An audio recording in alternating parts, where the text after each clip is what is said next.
Travel tax, port tax শুক্র শনিবারে কিভাবে দেবো? অনেকে কিন্তু জিজ্ঞাসা করছেন যে ভাই, শুক্র শনিবারে তো ব্যাংক বন্ধ থাকে, তাহলে আমরা ট্রাভেল ট্যাক্স, পোর্ট ট্যাক্স কীভাবে দিতে পারি?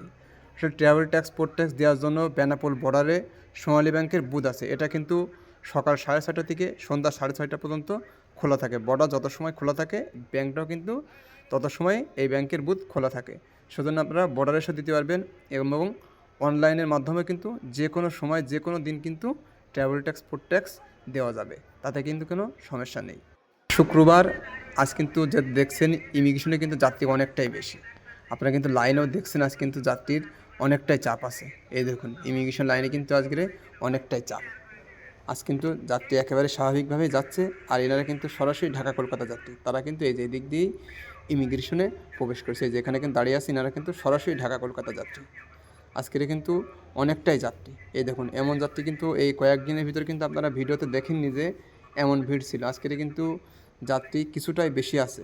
আর শুক্রবারের দিন কিন্তু একটু বেশিই থাকে, সেজন্য কিন্তু আজ বেশি আছে। আর এই দিনারা কিন্তু সরাসরি ঢাকা কলকাতা গাড়িতে আসছে। যে এটা কিন্তু আমি বর্ডার খোলার আগে এই ভিডিওটা করছিলাম। যখন বর্ডার খুলে নাই, ইমিগ্রেশন লাইনে সবাই এসে যে দাঁড়িয়ে থাকে, সেই সময় কিন্তু এই ভিডিওটা করা। এই দেখুন আজকে আপনারা কিন্তু লাইন দেখে কিন্তু বুঝতে পারছেন যে যাত্রী কিন্তু অনেকটাই বেশি আছে। এই দেখুন আজকের কিন্তু সবাই কিন্তু সারিবদ্ধভাবে ইমিগ্রেশন লাইনে